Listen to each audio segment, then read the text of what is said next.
pra ir pra luta eu vou, se é pra tá presente eu tô, pois na vida da gente que vale é o amor. Se é pra ir pra luta eu vou, se é pra tá presente eu tô, pois na vida da gente que vale é o amor. Olá, tudo bem? Bem-vindo ao nosso canal mais uma vez. Sou o Fábio da PJ, sou historiador e hoje eu decidi falar um pouquinho para vocês da história desse anel. A gente chama de anel de coco, anel de coquinho, né? Ah, o nome correto é anel de Tucum. Então a gente me pergunta por que eu uso esse anel, meus alunos, amigos. Por que eu uso esse anel? Qual o significado de se usar esse anel? Ah, o anel de Tucum, ele é produzido a partir de uma palmeira, do fruto de uma palmeira que se encontra na Amazônia. E ele é símbolo do compromisso com as causas sociais, com os pobres, com os excluídos, com os marginalizados e com os povos indígenas. Tá? É sinal dessa aliança com esse povo e sinal de aliança com as suas dores, com as suas sequelas, com todo um processo de exclusão social que existe em nosso país, em toda a América Latina e em todas as partes do mundo. Né?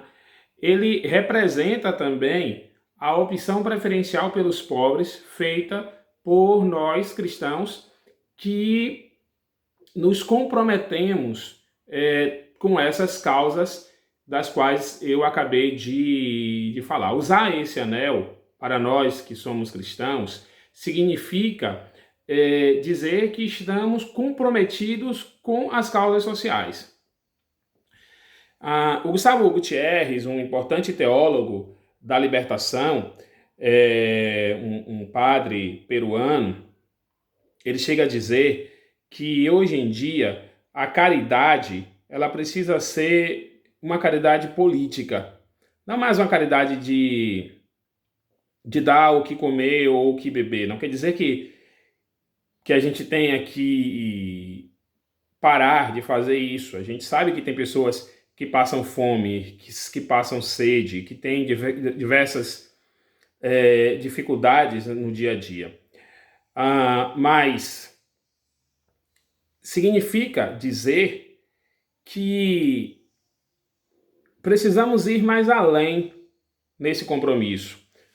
O compromisso de quem segue Jesus de Nazaré precisa ser o compromisso assumido por ele, assumir a causa desse povo que sofre.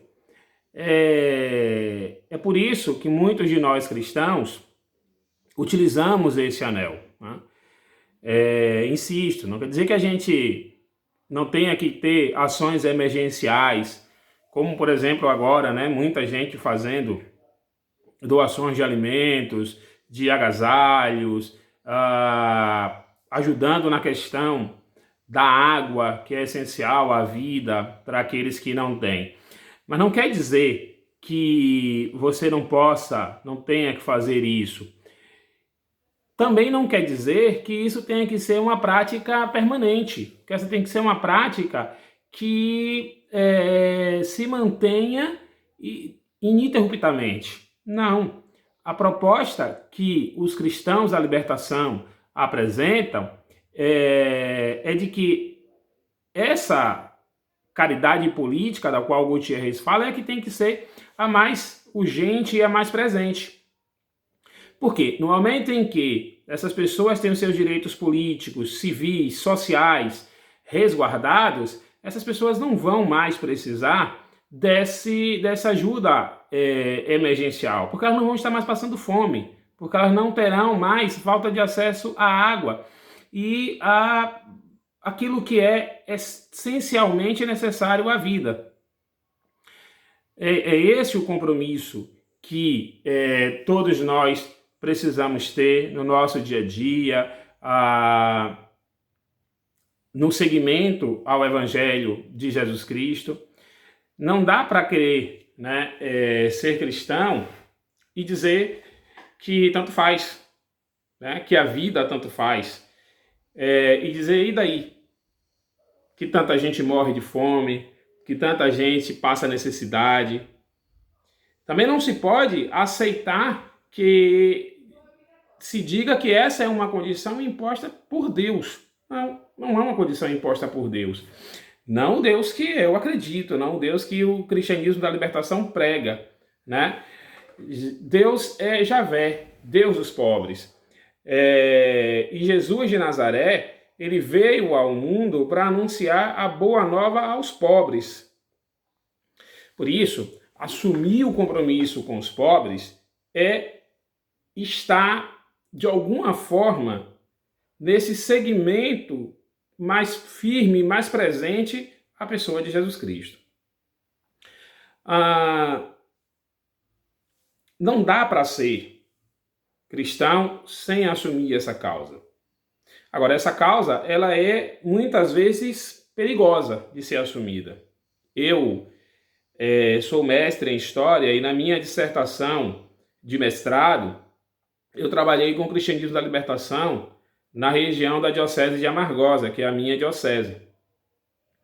E eu tive a oportunidade de conhecer histórias de tanta gente que colocou-se à disposição desse serviço, mas que não foi fácil. Não foi fácil. Eles tiveram que enfrentar perseguições das mais diversas possíveis, de ameaça de morte, de prisões em alguns casos. A gente está falando do contexto da ditadura civil-militar do Brasil, que já já será tema do nosso canal. Desculpem, já já será tema do nosso canal, já que, infelizmente, tanta gente tem ido às ruas pedir a volta do AI-5. Talvez até pensando que o AI-5 seja uma marca de celular, né? Tamanha a inocência que algumas pessoas tratam o assunto. Mas a gente vai discutir esse assunto da ditadura um pouco mais à frente. Porém, essas pessoas com as quais eu conversei foram pessoas que viveram nessa época, nesse contexto da ditadura civil-militar do Brasil. E 3 dos meus personagens, 3 das pessoas com as quais eu trabalhei na minha pesquisa, foram presas no período da ditadura civil-militar do Brasil. E uma delas foi ameaçada de prisão, o Monsenhor Gilberto Vaz Sampaio, que foi bastante perseguido pela ditadura no período de minha pesquisa, logo ali no começozinho da ditadura.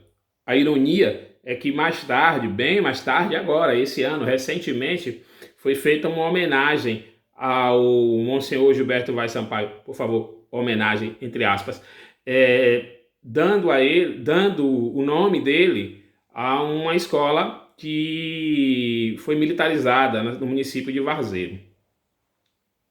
Contradição, né? Já que Monsenhor Gilberto Vaz Sampaio foi perseguido pelos militares.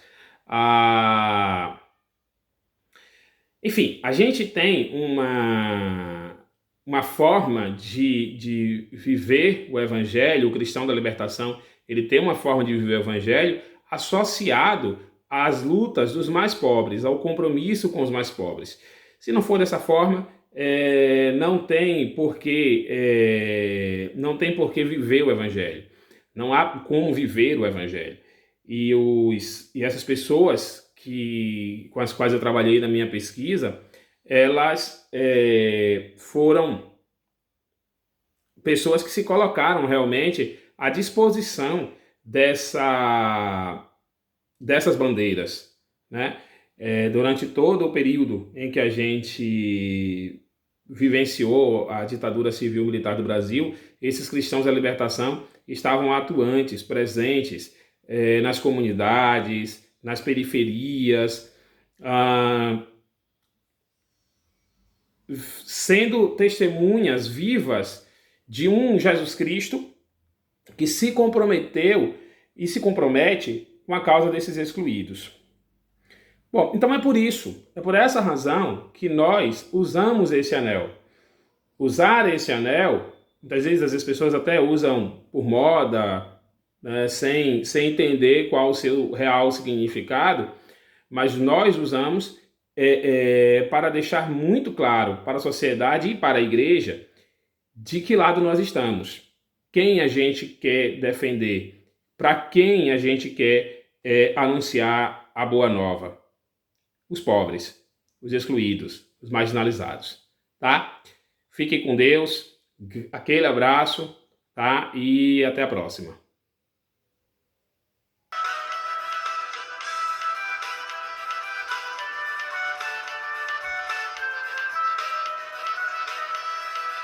Se é pra ir pra luta eu vou, se é pra estar presente eu tô, pois na vida da gente o que vale é o amor.